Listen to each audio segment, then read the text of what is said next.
glad. I'm fine with moving the salary if we have the authority to do that. That's not a step.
I wouldn't dream of it. When's your last day?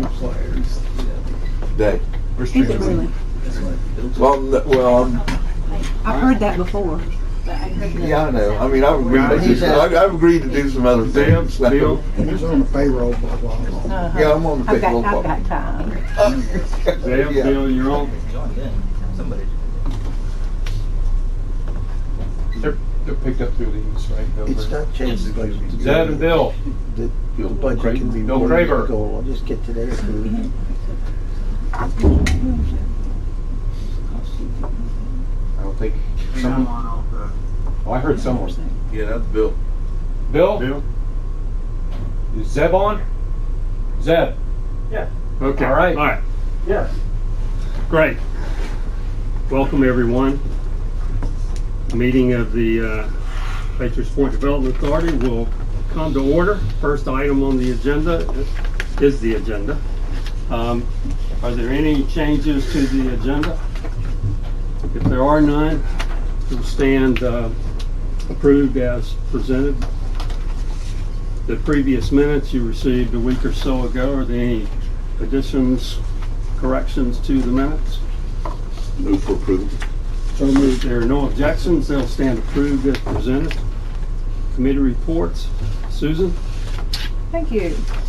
Had really very good, more and more great upgrading for our exhibits, and I'll start with museum first, and I'll defer to Mike to answer any questions about the inner workings, but the pretty part I'm going to talk about.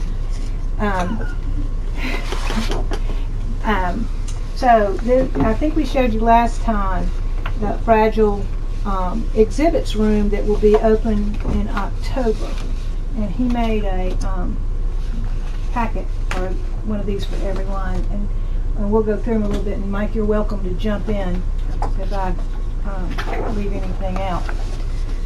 But the point of this room is we've got such a treasure trove of things that are archived and never been able to be displayed because of humidity and things like that. These are valuable items. The fragile artifact display is going to be in the harbor room, of course, and Jim Vickers has put together this really incredible set of planning for what will be there. And the first thing you have, I think, is Me. this. Yes, please. I'm going to help you out there, Susan, real quick, if I may. So, we're good. If I can just. Yeah, we start with this one. I'm going to be a server here. So, the first document that went around, I'm sure Susan will address that. That's the interactive display that's going to go in Hangar Bay 2. So, this other document is actually the layout of the harbor room, the current harbor room, which will transform into the Fragile Collections exhibit. And here's the exhibits that are going to be displayed as you walk through. It may be a little bit of a busy chart, but if you look in the upper right-hand corner, that shows the overhead layout of the harbor room, and it's numbered. So 1, 2, 3, 4, 5, 6 coincide with the pictures down below. So it's everything from as you walk in, the aircraft identification tools that the sailors used to use back in the day. Those actually Bakelite small aircraft and ships that are going to be on display on the left-hand side with an old sailor's wall locker. And then you continue through with propaganda posters, actual propaganda posters through World War II. We'll honor a few of the key Yorktown crew members, Jocko Clark, and of course the commissioning with Eleanor Roosevelt. But as you continue through some of the neater things that we could never put on display, as Susan alluded to, a Jolly Roger flag that the crew of the Yorktown hand sewn after it crossed the equator, the Okinawa flag from the Laffey, a Japanese captured flag, and 2 flight suits, and then just on through there's a display of aviator flight helmets through the eras.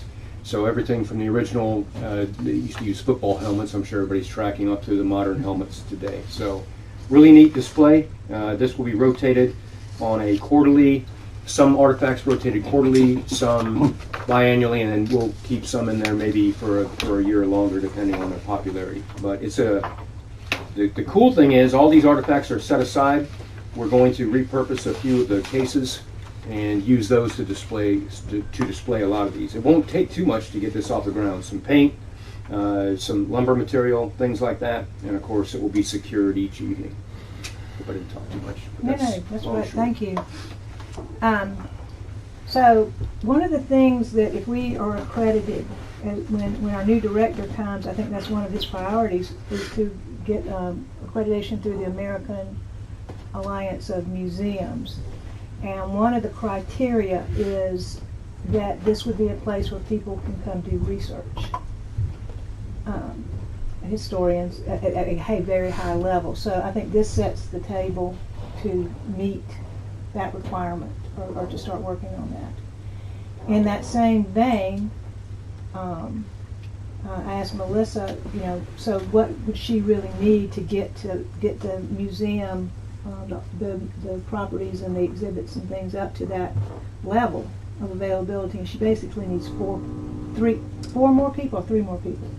Three more. Three more with master's degrees to be able to get there. So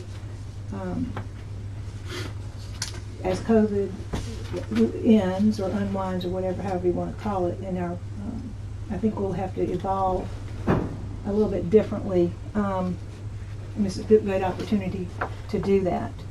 The other really nice upgrade that's coming, and this is the other thing, is the plaques in this area on the hangar deck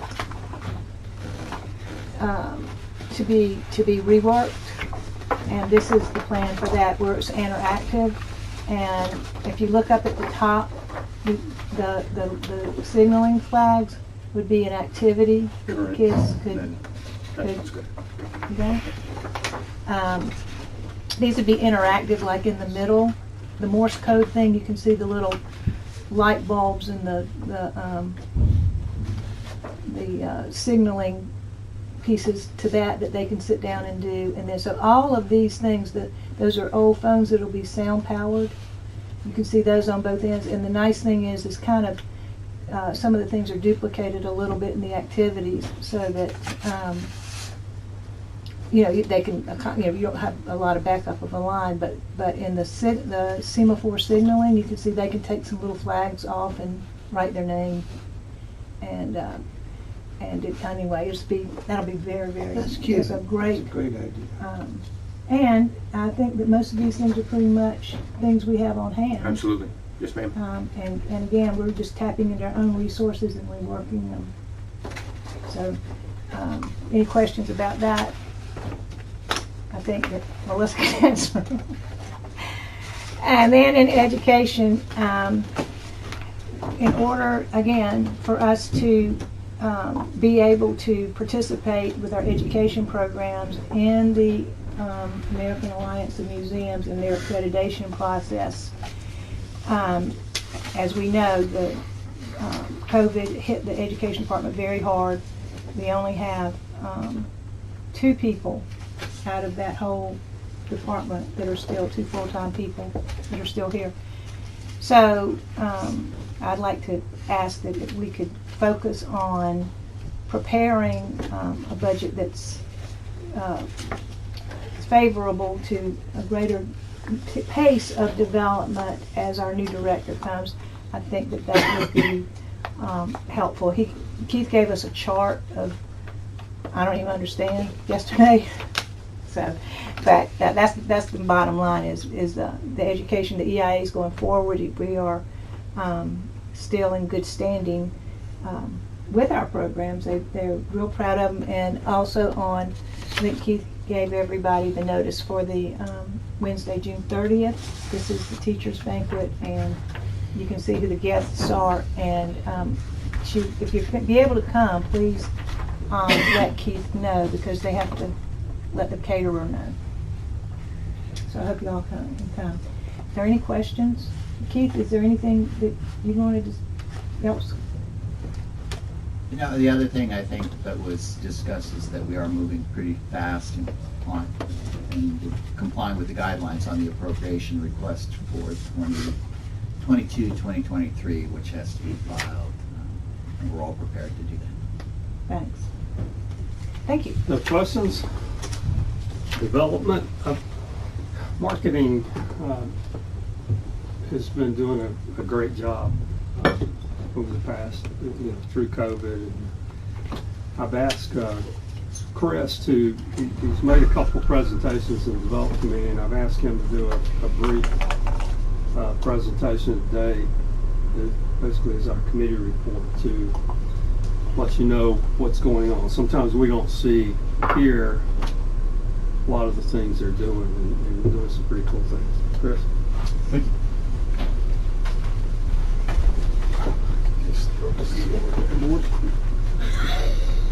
What the hell? No, You need some help? Good morning. Thank you guys for the time. As Wayne said, there's a whole lot of things and a whole lot of changes we've kind of worked through in this past year, and things that we've never had to do or think about before. And I think the first thing I want to start off was a little bit of a timeline to set the scene here. In March 16th of 2020 is when our camping education programs were suspended. We closed to the public in March 18th of 2020. We laid off all of the temporary staff and part-time people on March 23rd, and on May 15th we reopened the public. The picture there is John Willman, our videographer, who does all the great videos you see on social media. In that time, we went from 25 people in the marketing, sales, and communications department, 8 full-time positions, 17 temporary, to where we are at right now. June 18th, we have 13 people, 7 full-time positions, 6 temporary. This looks even a little bit better than it did 2 months ago. I think we were down to 5 full-time positions and maybe 3 temporary. So we've been able to rebuild. But much of what I show you during this presentation was built on a much reduced staff, kind of like what Susan mentioned with education. We went to maybe a tenth of what we had. It feels like somewhat. Our goal when we started looking while we were closed last year, what we were going to do is trying to create new revenue streams. We knew that people weren't going to come back in the numbers that we were used to, so we had to try to figure out new ways to make money. We met several times and tried to think quickly on how to do that, especially with the reduced staff and the inability to really staff things as well as we could have in the past. So we reutilized some of the things we had and created new things. Scavenger hunts is something that we're used in education for a long time, and camping program.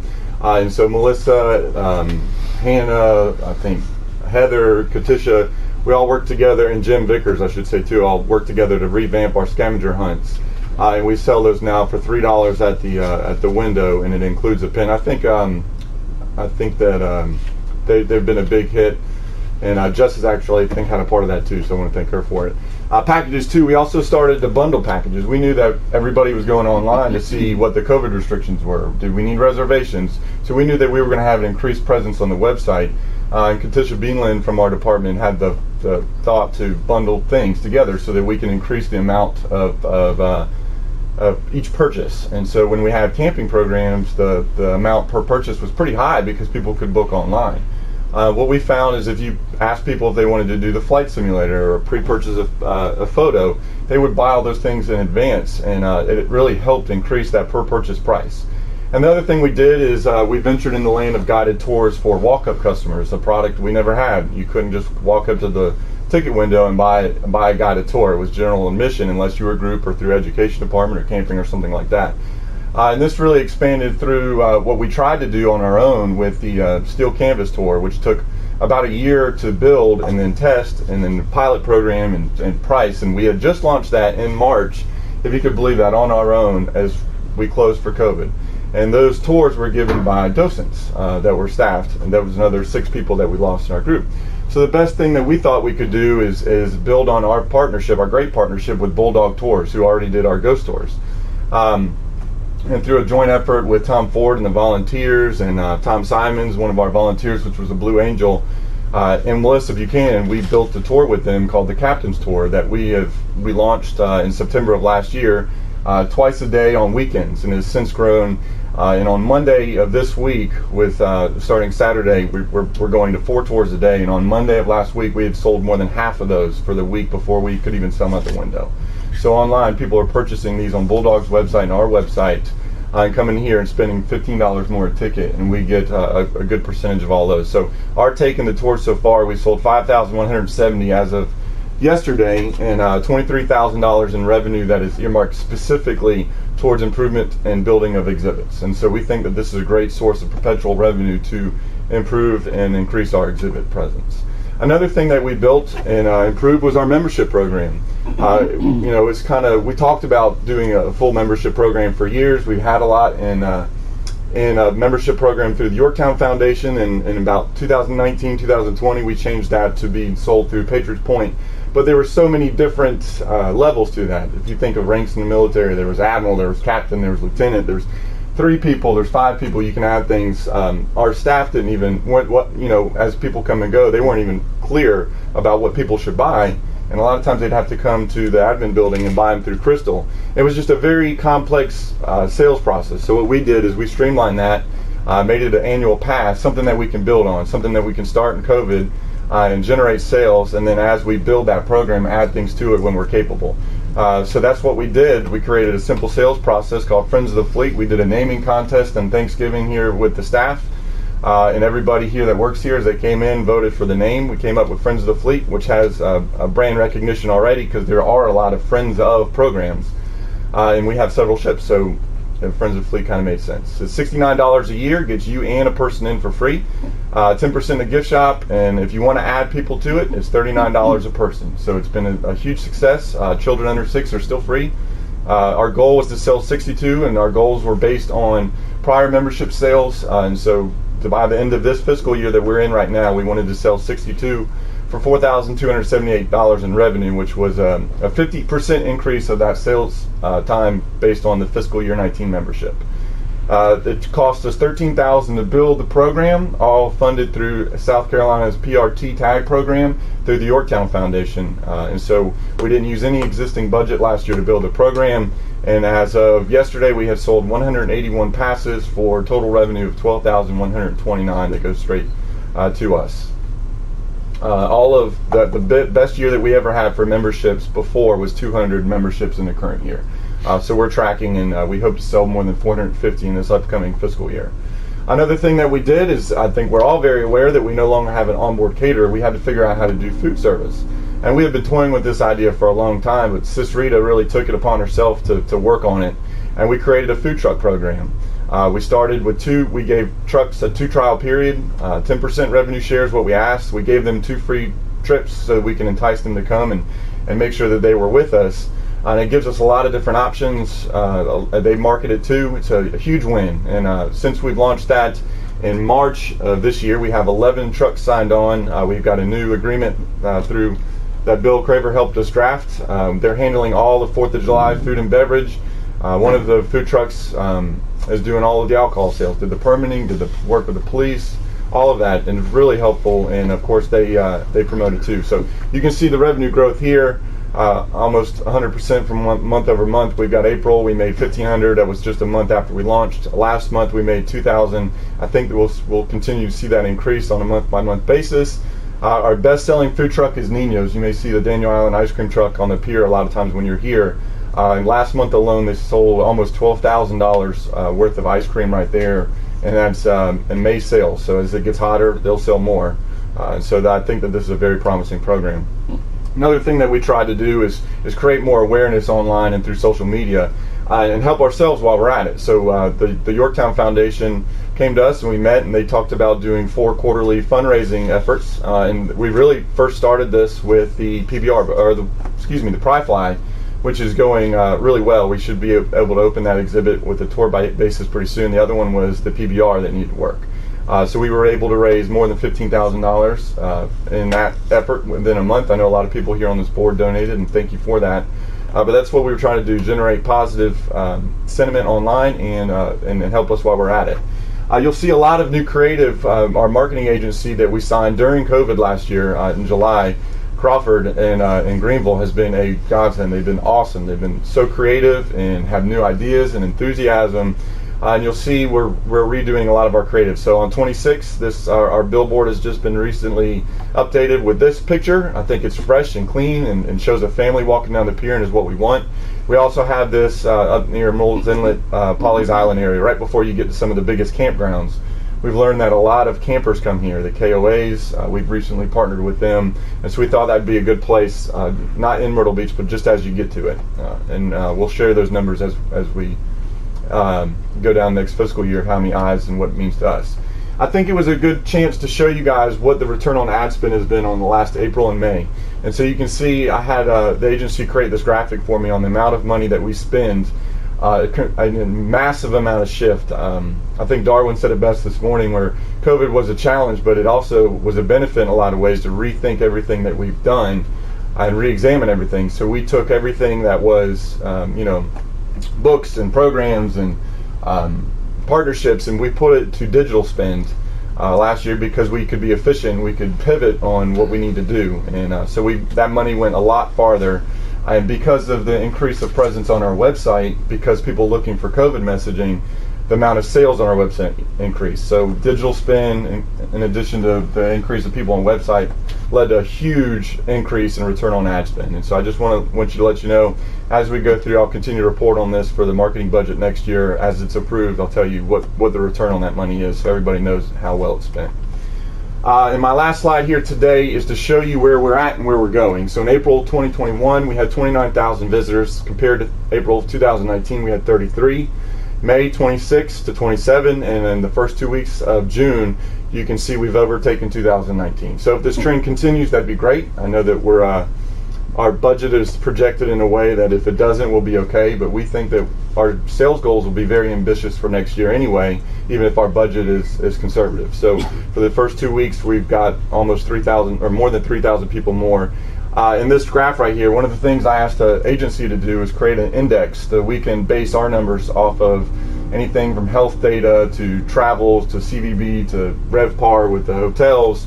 And this is probably one of my favorite graphics of that report that they give us every month, is who's ready to travel based on the Destination Analyst, their reporting agency that they get their information from. And look at that alligator mouth. You see, as we continue into the summer, it just grows. The separation between ready to travel and not travel hasn't been more, and I think that's why we're seeing everything that we're seeing.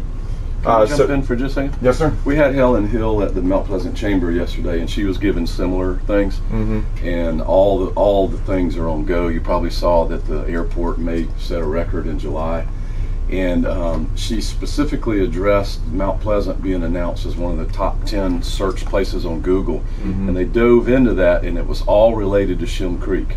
Wow. So if we can, I don't know how to do this, if there are bright minds in here that know how to couple us, if people are searching for Shem Creek that much, if there is a way to get before them digitally and let them know, hey, spend the afternoon here and then go have drinks at Shem Creek or something, that would be great. Yeah, and Sis and I have been speaking about how to do that too, and what we have is restaurant partners too. And so when they go to Shem Creek, they're going to those restaurants, and so we're trying to work in with our concierge program ways to where we promote those restaurants while people are here, and they promote us while they're there eating. And so we've been working about that same thing.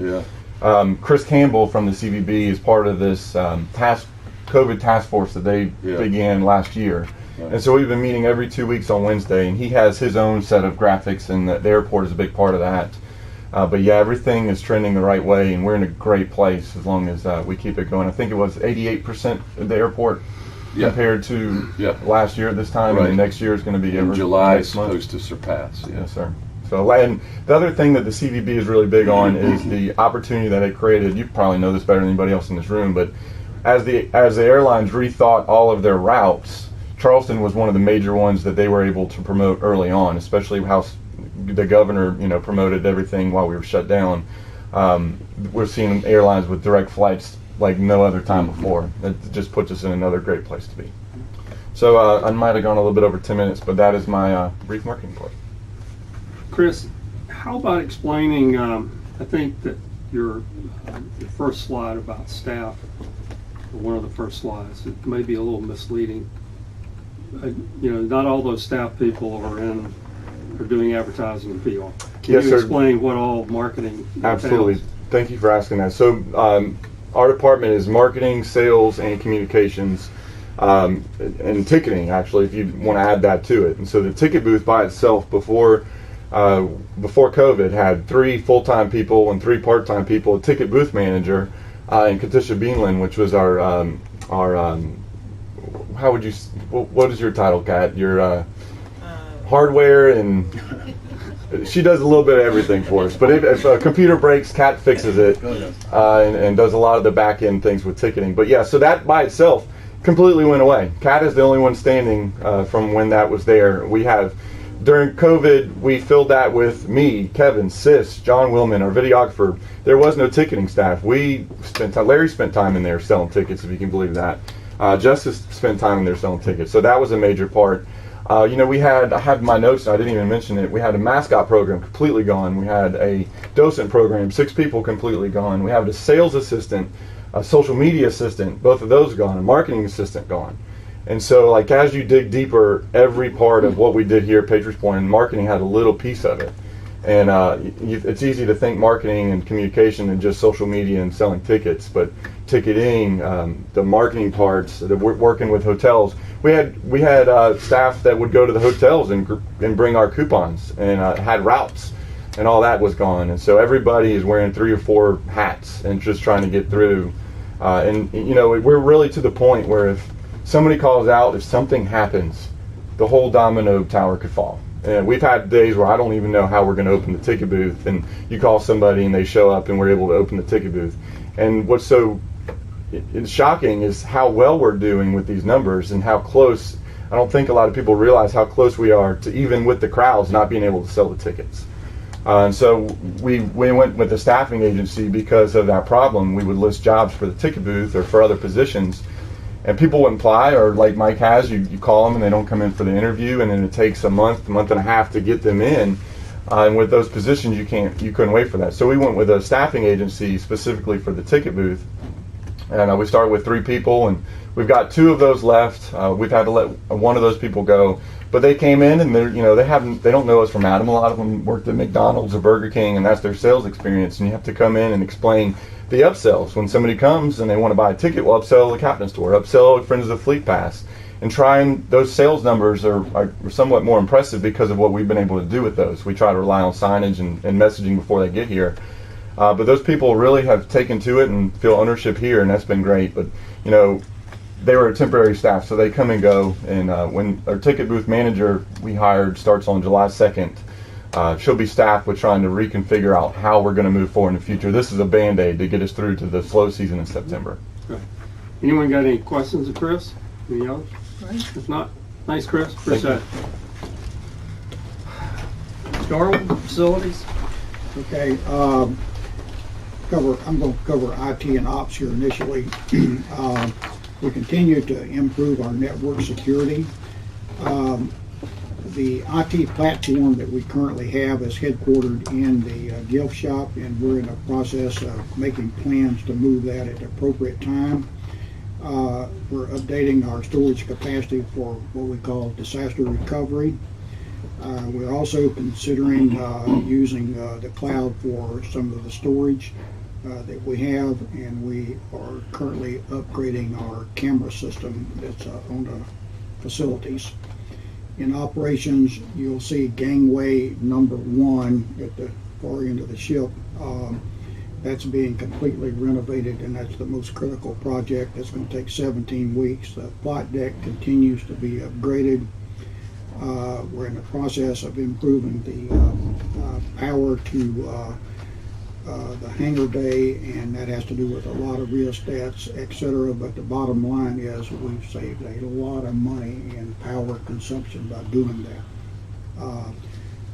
We're actually getting ready to install the first coffer-dam on the bow of the ship, and that's a 16-week project, but at least we'll get started on trying to fix the ship. The island extension is being restored. That's the part that sticks up on top of the ship. Other issue is the Cold War memorial that you see when you come in is needing a number of repairs. You can see where it's rusting in some places, and that's going to be a project that's going to take 12 weeks. And other than that, there's just some minor other projects in operations, but a lot. So that completes the operations report, and I'll continue on into finance. So in finance, the bottom line is our attendance is increasing very nicely, and it's coming back rapidly. Last month, we made more than $400,000 in profit. The previous month, we did make $500,000 in profit, and the month before that we made $400,000. So we're really doing well. Our cash on hand now is over $6.6 million, and that continues to grow. And there's other things that's coming that's going to add to that. So our cash is probably going to exceed considerably more than $7 million in the very near term. If you look at our numbers financially year to date during COVID, we had massive losses. We have made up all of those losses and more, and to date, we're actually $715,000 to the good in profit for the operation. Our attendance is coming back, like I said, very nicely. And the other interesting thing, our gift shop revenue is up $233,000. So the gift shop is really on fire. Parking is getting very close to generating the same revenue that it used to generate when we were at max capacity, and that'll probably be exceeded. So financially, we are in actually the best financial condition that I remember Baker's Point being in. That concludes our report. Any questions of Darwin or Pat? Hearing none. Mike, Executive Director. Sure. I feel bad every time you all come aboard for a committee or a board meeting. You get flooded with notebooks and papers and documents and things like that. So I won't hand out any more paperwork. I will be brief. There's three areas I would like to discuss. Just a budget recap and what's included in there, and maybe some nuances that just make sure we don't miss. I'll give everyone an update on the 4th of July planning. Excuse me, preparation. Which is less than a month away, of course, about 3 weeks away. And then lastly, I think it's important to discuss just a few vacancies and where we stand on the hiring process. So the budget, first and foremost, this comes in waves, obviously, and I know that everybody has the budget book and everything from development to being presented to you all in committee meetings, and of course digesting it and synthesizing it over the past 30 days. I think we fielded a few questions over the past 2 days, and of course email questions here and there. But what I want to point out, yes, it is based on projections. It is maybe seemingly conservative, and that's intentional. It's a measured increase just based on these conservative projections. Chris pointed out, Darwin's pointed out, Wayne made a point of it this morning that wow, we're doing pretty good. And I'm the king of oversimplifying things, but I take a standpoint that I wonder out loud if it's somewhat akin to crimping a garden hose, and once you unleash that flood of water comes out. Maybe that's what's happening right now with this surge of folks, and that's great. But maybe it will return to levels that aren't so surge like this summer. And I think that what this budget does is we're prepared for that. It's only 65% of what 2019's budget was. What the long pole in the tent is, of course, all the projects we want to get after, and all the things, and all these, everything that's been presented today. That's accounted for in this budget. But that also takes folks. That takes people to bring back, and we're trying to do that. And first and foremost is breathing life back into the education program, in the education department, which took such a huge hit this past year. It was barely on life support. So hiring the right folks back for Keith, getting those the dual sides of the science and history programs up and running, and that's what we're trying to attack right now. Coupled with that is the camping program. And at one point, that was top 3, if not top 2, revenue generating program that we had in this agency. Again, a very measured response. Let's get the right person hired for that camping director, get them on board. And then yesterday we had a great discussion on how that program is going to look. It's going to come along slowly.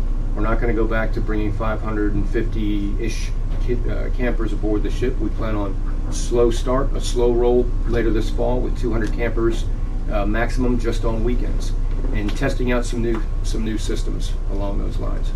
But we're not going to open it until we're ready, obviously, and I think that we're postured to do that. So those two things are captured in this budget.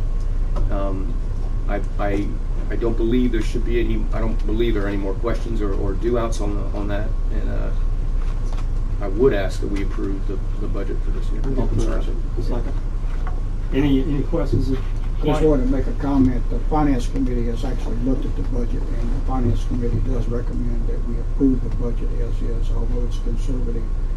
It's based on a lot of history that's changing rapidly. But we do recommend approval. Do we have the ability to pivot? In other words, if the numbers are strong and we can adjust, Absolutely. So that while we get that surge, and I agree, we got to be careful that we can profit on it, but Yeah, without hurting ourselves long term. exactly. And can we have a second? Second. Okay, motion's made second. Yeah, Mayor, I think what I would suggest, we got a new executive director coming in a couple of weeks. Give him an opportunity to get with staff, learn what's going on, come back to us if he chooses at a later date. Right. Tell us what the staff wants to do. Right. I If agree. that makes sense. Yeah. That's what I think we ought to do, is get the budget in place. But we know that we can change it at any point with justification. Sounds good. Makes sense. Yeah, so Any other discussion?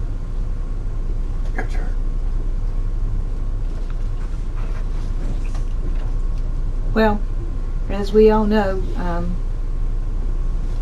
and maybe I'm wrong here, because I don't read budgets very well, but it looks to me like there's a little imbalance that we'd like to, I don't know, when we talk about correcting this for the new guy, so education, if I'm reading it right, is $504,000. $504,000. And Plus the EIA. And I'm afraid we need to change the way we look at the EIA for a while. Like the surge and the hose kink and all that logic, that's, I think we can think about that. And, and I know marketing shares more, some things that can't be used tonight, but just so I can approve this budget and I can be good about it, is $1,310,000. Is that correct? For fiscal year 22, 1.3, basically 1.3 flat for marketing and sales. Yes, ma'am. And I'm reading the education right at 274 2 for FY22. Proposed fiscal year 22 budget is 274. The fiscal year 21 budget was proposed at 504, but that proposal was done up pre-COVID, and of course when COVID hit, most of the education programs and department was severely reduced, basically just to 2 salaries. almost by half. Okay, so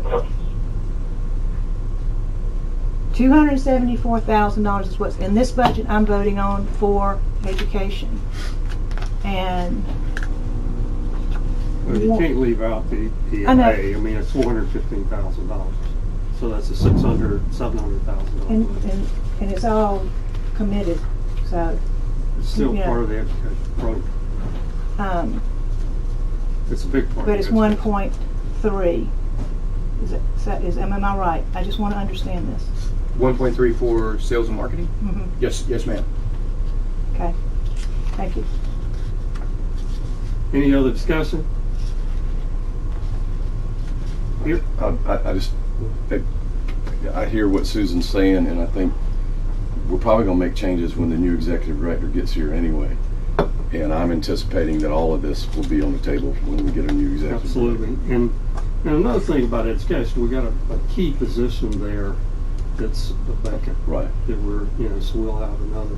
Right. We have other resources too to talk with. So, and as Keith was pointing out in the Museum Education Committee yesterday, there's still a lot of questions about how schools are going to come back on doing some of these things really quickly. Right. I think there's still a lot of questions, right? Am I saying that correctly, Keith? That I know that's true locally because my wife's in the system. so we don't know exactly how quickly they're going to get back coming on board and that kind of thing. Can I ask you a The quick- important thing is going back to what the mayor said. If people start traveling like they do, and we get school groups, and we get this, and we get that, just like with the campers, we can bring on more people. We have the authorization to go up to spend up to $13,850,000. So we have plenty of room in our budget to adjust it. But I think we really need to wait until Wayne pointed this out this morning, and I think you did too, Mike has, and wait and see at the end of the first quarter or at the end of October exactly what's going to happen particularly with tourism. And again, it'll give a chance for the new director to come in, and he may want to go in a totally different direction or have his own recommendations. And y'all can make those adjustments anytime y'all want to during the year. Right, I agree.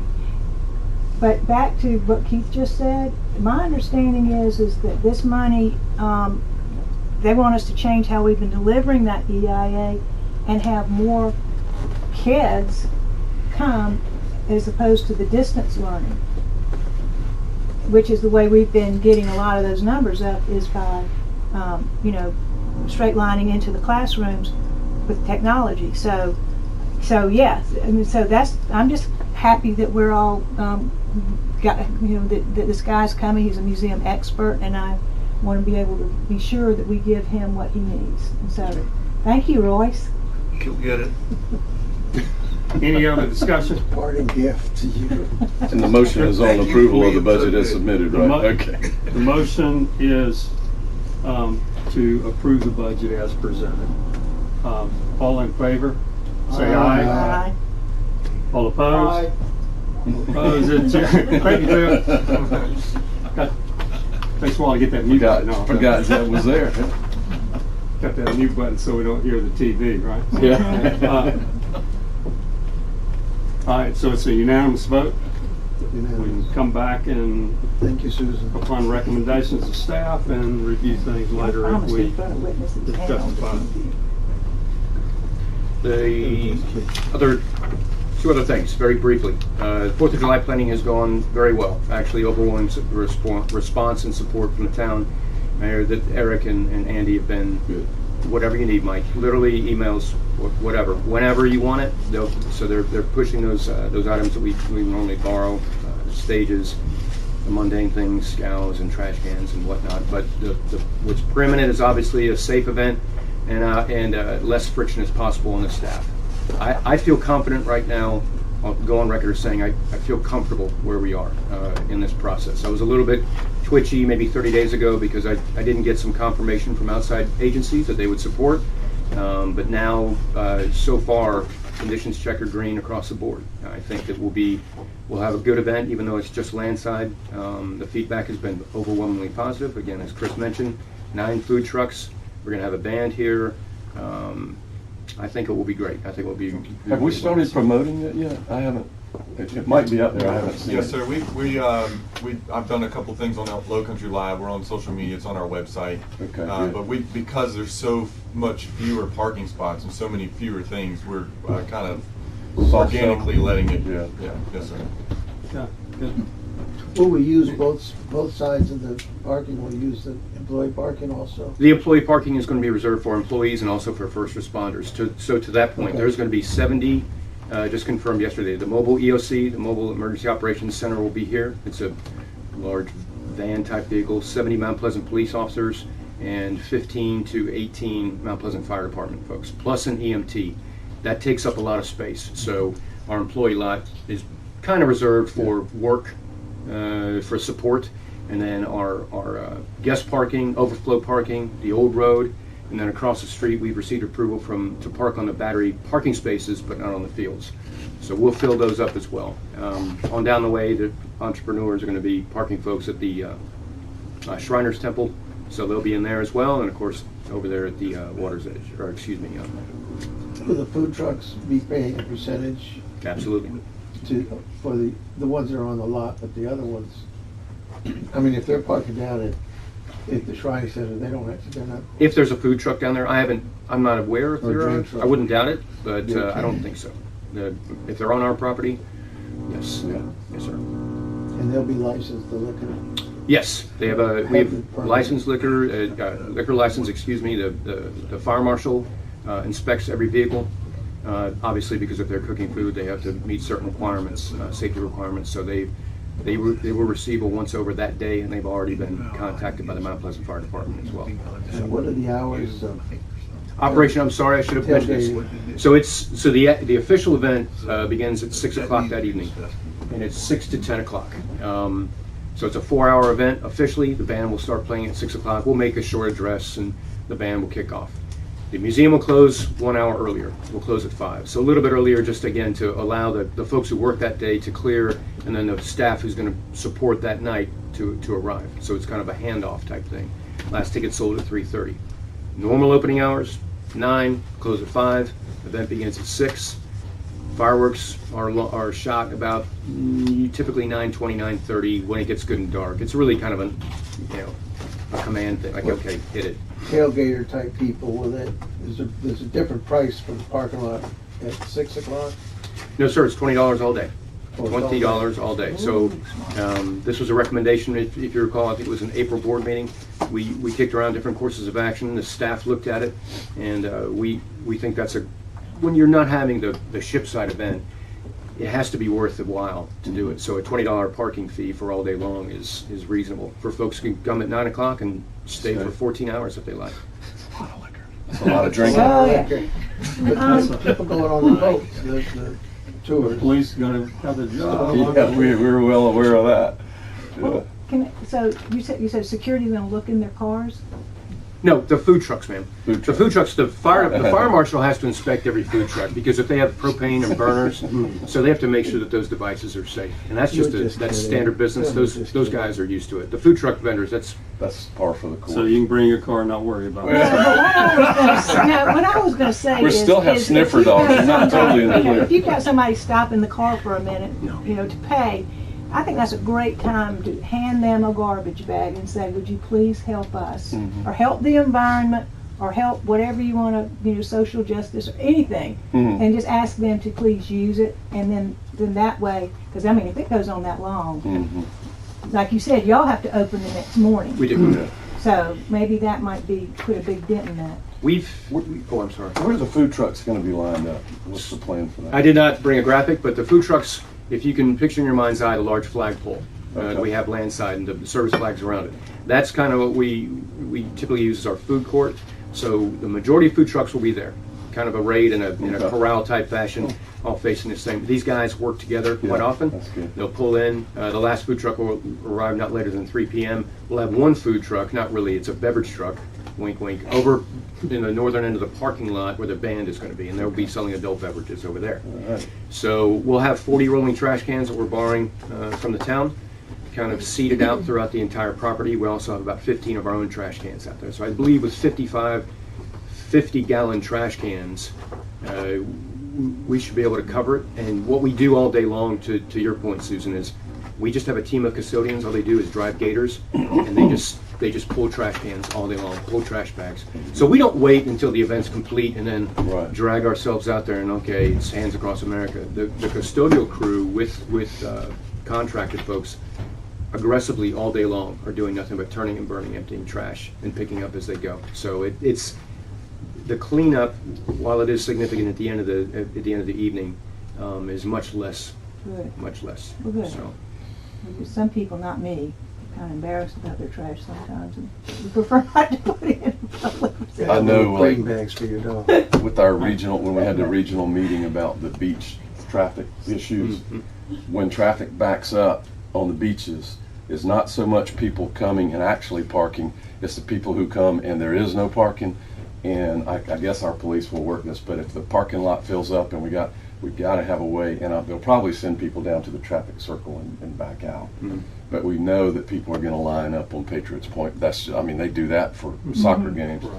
But we also learned from the Secretary of Transportation that for every 1 minute that traffic at an event sits, it takes 5 to 6 minutes for every minute that it stopped for it to recover. So if you sit for 5 minutes, it's going to take 30 minutes for traffic to get flowing again. So we're going to try to keep it going. That's what they're working on with the beaches this year.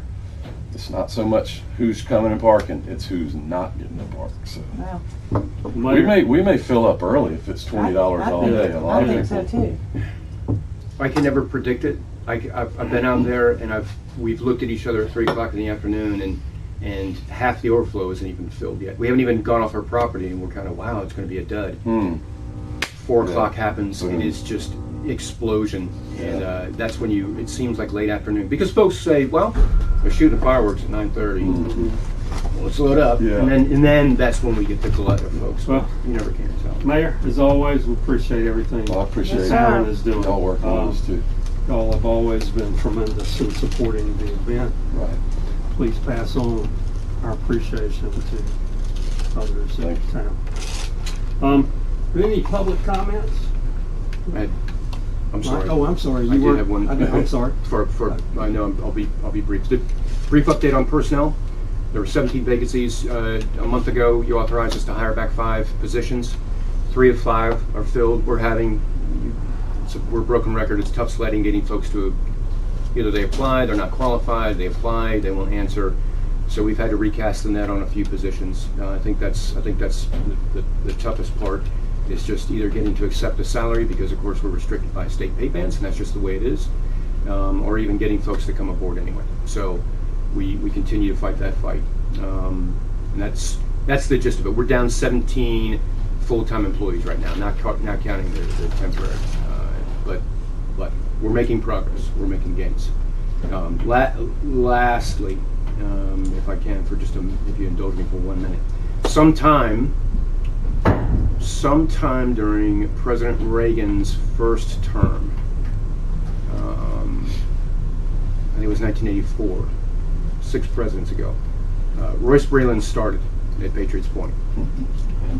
So that is just about 80% of the, if you consider the overall lifespan of this agency, 46 years. Royce has been here 80% of the existence of this agency, and his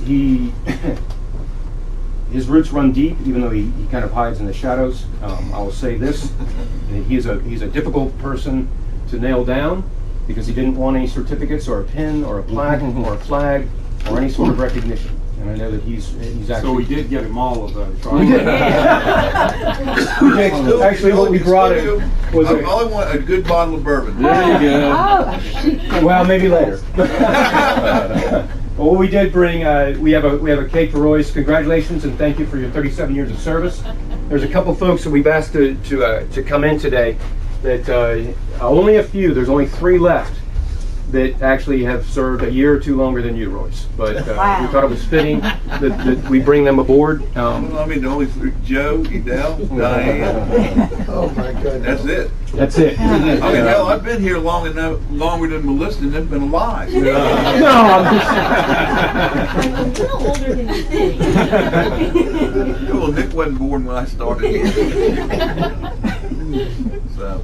No, I think, like I said, I beat my gums too much, but I personally know this, that your influence and the way you've helped me make decisions and just your depth of knowledge, it's the butterfly effect. Something that you might have said 15, 20 years ago has helped shape this organization in a positive way. There's good, bad people here who work here, and there's the right and wrong hires. You are the right guy.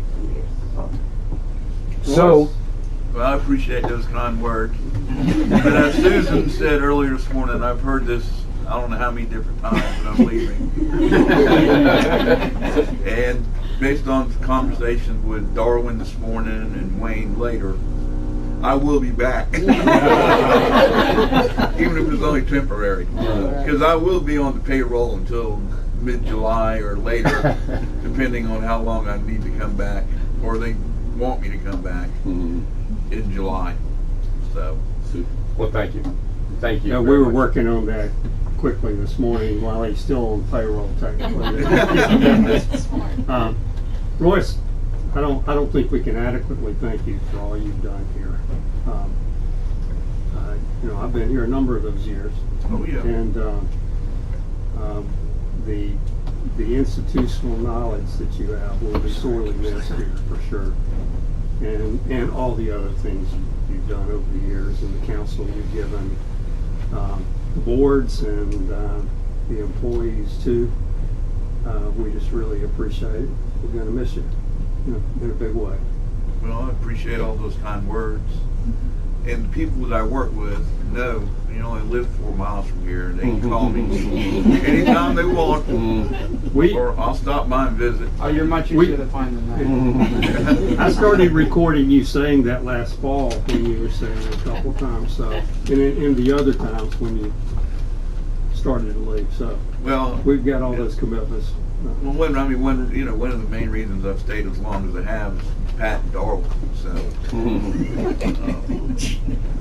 What does that mean? Well, I mean, we've been talking about it for Is a it an year. You age can ask thing? Darwin. Is it an age thing? And we keep talking, the more we keep talking, the longer I've been staying. So I finally had to make a decision. So, We'll see you later, not goodbye, right? yeah, there you go. Got his home phone number. Well, we hope to see you, not just for our own use, but we do hope to see you visiting regularly. So, Like I said, I appreciate all those comments. Bravo, Royce.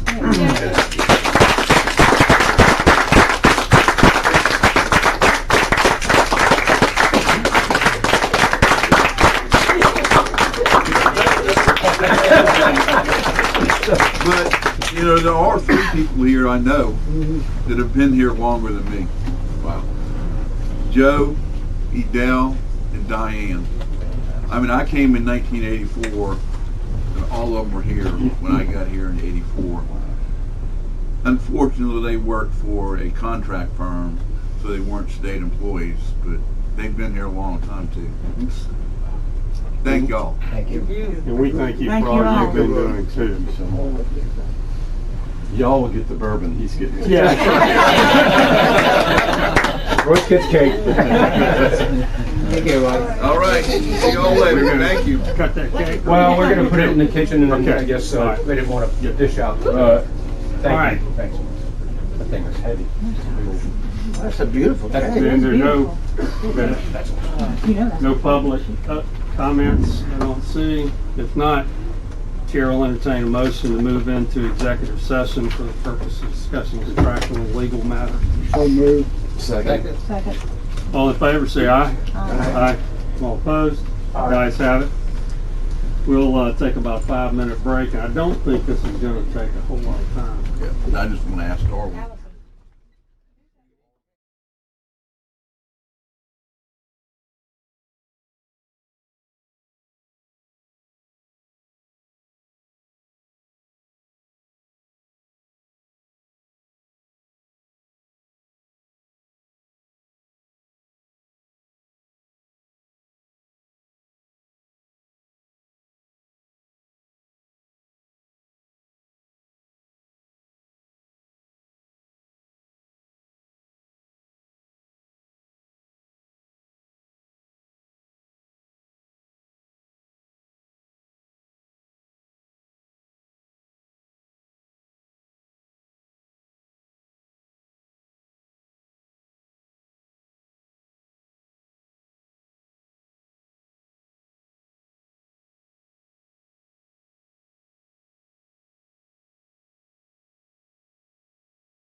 gonna get soaked, you know that. Just one moment. Wait till Chris gives me the green light.